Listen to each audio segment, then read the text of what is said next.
తెలంగాణ నలుమూలలా తిరిగిన వాడిని, తెలంగాణ నలుమూలలా వెళ్ళిన వాడిని. గ్రేటర్ హైదరాబాద్లో అన్ని కార్పొరేషన్స్లో కూడా భారతీయ జెండా, మువ్వెన్నెల జెండా ఎగరవేశాం మేమందరం. ఈరోజు కొత్తగా వచ్చిన ప్రేమ కాదు ఇది.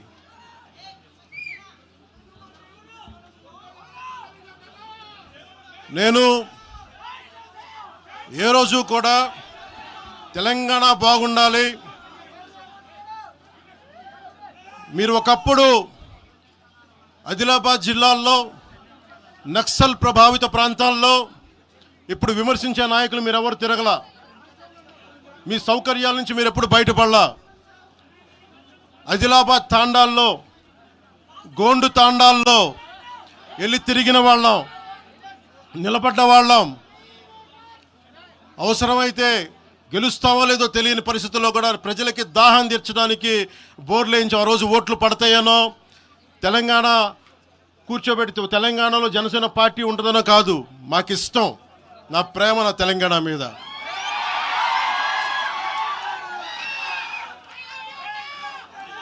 తెలంగాణకి నాకెంత ప్రేమ ఉందో, తెలంగాణకి నాకెంత ప్రేమ ఉందో నేను ప్రూవ్ చేసుకోవాల్సిన అవసరం విమర్శించే నాయకులకు లేదు, నేను మీకు చెప్పాల్సిన అవసరం కూడా లేదు.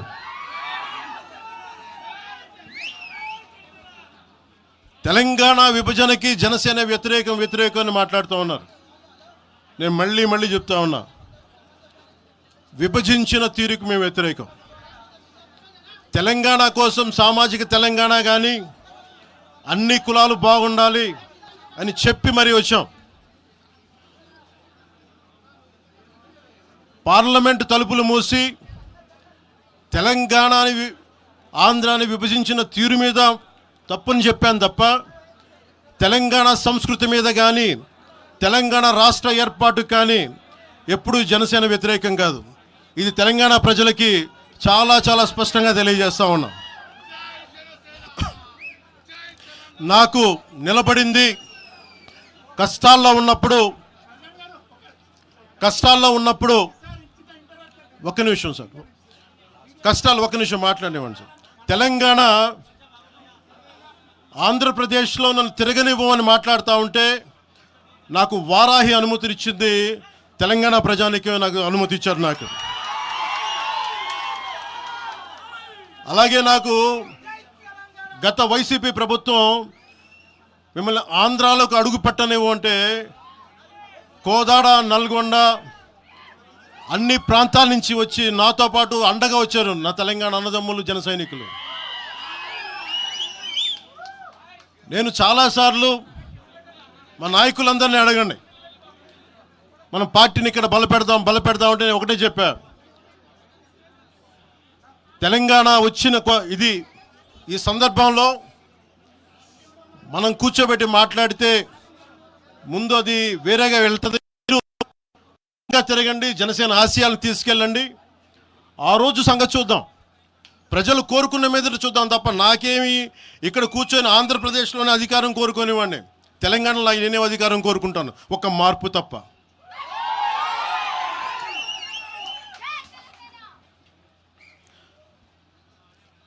జనసేన ప్రయాణం తెలంగాణలో మొదలైంది. నేను మీకు ఏ సమస్యకైనా సరే నేను కూర్చోబెట్టి మా నాయకులు ఒకటే చెప్పా, మీరు సమస్యల మీద పోరాడండి. నాకు బాగా ఇబ్బంది కలిగించే అంశం ఈ మధ్యన పదే చూస్తూ ఉన్నాను, మాట్లాడితే ఆంధ్ర అని చెప్తా ఉన్నారు. తెలంగాణ ప్రజలకి ఆంధ్ర మీద విద్వేషం లేదు, తెలంగాణ నాయకులందరికీ విద్వేషం లేదు.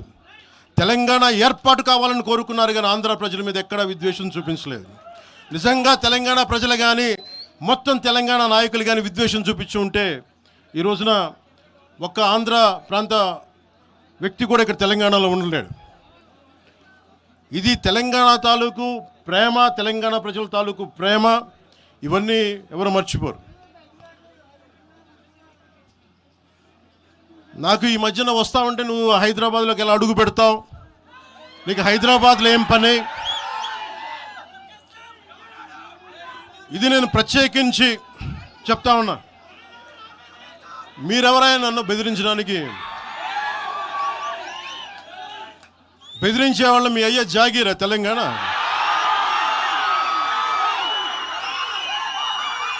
నా మీద దాడులు చేస్తా ఉంటున్నారు కదా. నాకు తెలంగాణలో బెదిరింపుల కంటే కూడా ఆంధ్రాలో బెదిరింపులు ఎక్కువ. నాకు తెలంగాణలో ఇంకా రానివ్వు అంటారు నన్ను, ఆంధ్రాలో అయితే తల తీసేయని అంటారు కోనసీమలో కొంతమంది. నేను ఓడిపోయినప్పుడు 2019లో ఓడిపోయినప్పుడు మన తెలంగాణ నాయకులు ఒకరే చెప్పారు, అన్నా మా తెలంగాణలో ఉంటే నీకు పరిస్థితి రానిచ్చేవాళ్ళం కాదని చెప్పి. నాకు నిజంగా తెలంగాణ అద్భుతంగా ఉండాలి, యువతకు అద్భుతమైన అవకాశాలు రావాలని కోరుకుంటాను తప్ప నాకు ఇక్కడ కొత్తగా బావుకునేది లేదు, ఏమీ లేదు. బెదిరించే వాళ్ళందరికీ ఒకటే చెప్తున్నాయి. నా ఇంటి ముందు ఎందుకు పెట్టారంటే ఎవరన్నా దాడి చేయాలంటే సంతోషంగా ఇదే నా ఇంటి అడ్రస్, అది మీకు తెలియదు. నాకు అలాంటి భయాలు లేవు. నాకు బాంచన్ సారు కాల్మొక్తా అనే ఉద్దేశం ఉంటే పార్టీ ఎందుకు పెడతామా? అంత భయపడేవాళ్ళంతా పార్టీ పెడతామా?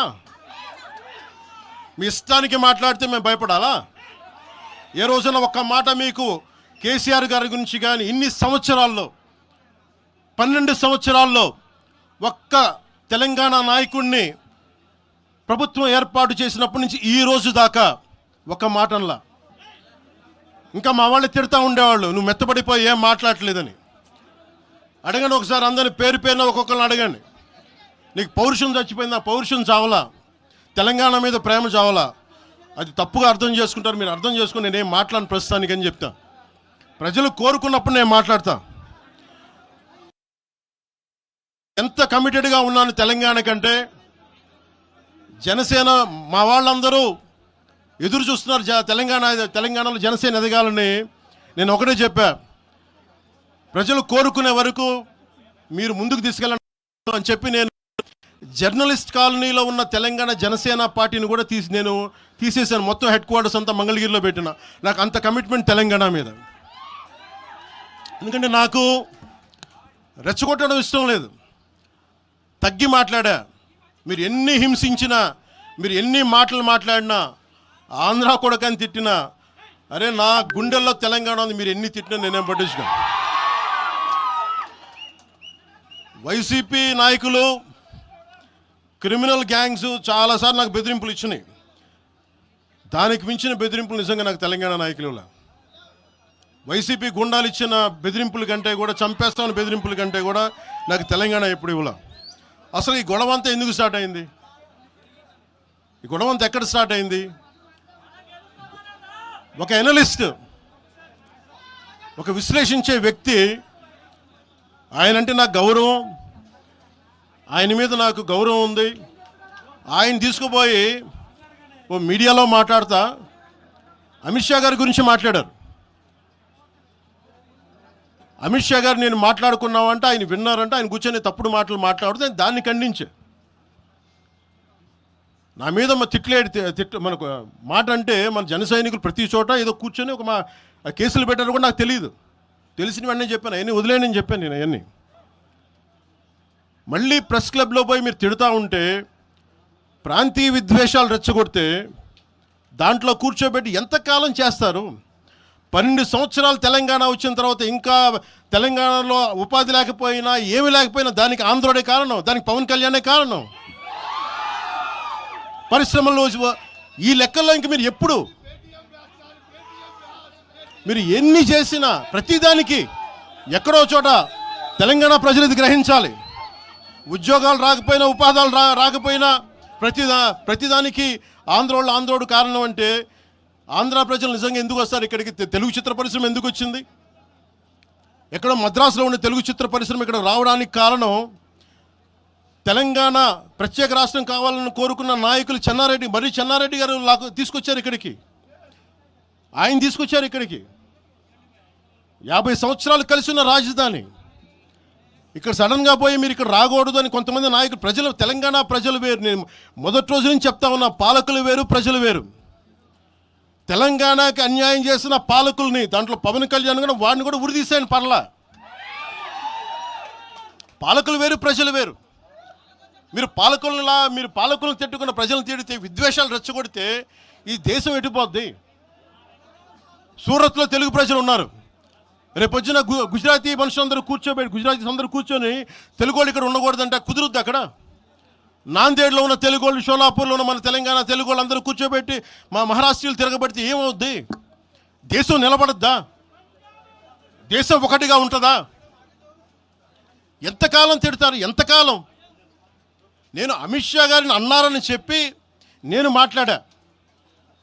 మాట్లాడగానే కూర్చోబెట్టి ఒక్కళ్ళు దానికి చిలవలు పలవలు చేసి నాకు తెలంగాణ అంటే పడదు, నాకు వీళ్ళంటే పడదు, వాళ్ళంటే పడదు, ఇన్ని సంవత్సరాలు 12 years కూర్చోబెట్టడం. మేము ఒక చెరువుని కబ్జా చేసామంట. నాకేం పనిలేదా? నిజంగా మీరన్నట్టుగా కబ్జా చేస్తే ఇల్లు తగలబెట్టారా? నాది వచ్చి మీరు ఉంచుతారా నన్ను? ఒక్కొక్కళ్ళు కూర్చోబెట్టి 111 జీవోలు ఏమేం చేశారు అటు చూసిపోండి, అటు చూడండి. నిజంగా ఈ రోజున తెలంగాణ రాష్ట్ర ముఖ్యమంత్రి గారికి చెప్తున్నా, రేవంత్ రెడ్డి గారికి చెప్తున్నా, ఆయనంటే నాకు ఇష్టం, ఆయనంటే గౌరవం నాకు. కానీ వారికే నేను చెప్తా ఉన్నా, తెలంగాణ ప్రభుత్వానికే చెప్తున్నా, పవన్ కళ్యాణ్ కనుక ఆ చెరువుని ఒక చెరువును ఆక్యుపై చేసుకున్నాడంటే సంతోషంగా చెప్తున్నా, ఈ రోజున తెలంగాణ ప్రభుత్వానికి రాసి ఇచ్చేస్తున్నారు. అలాగే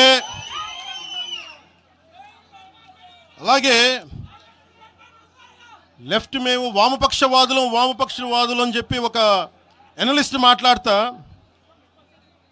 ఇది ఎలా ఉంటుందంటే, ప్రపంచ కార్మికులారా ఏకం కండి అని చెప్పే వామపక్ష భావజాలం ఈ రోజున ప్రాంతీయతకు వచ్చింది. ఆ వామపక్ష భావజాలం చెప్పే వ్యక్తి అనలిస్ట్ ప్రకారం ప్రపంచ కార్మికులారా ఏకం కండి చెప్పే వామపక్ష భావజాలం ఈరోజు ఎక్కడికి వచ్చింది? ఆయన చెప్పిన విధానం ప్రకారం ప్రాంతీయతకు వచ్చింది.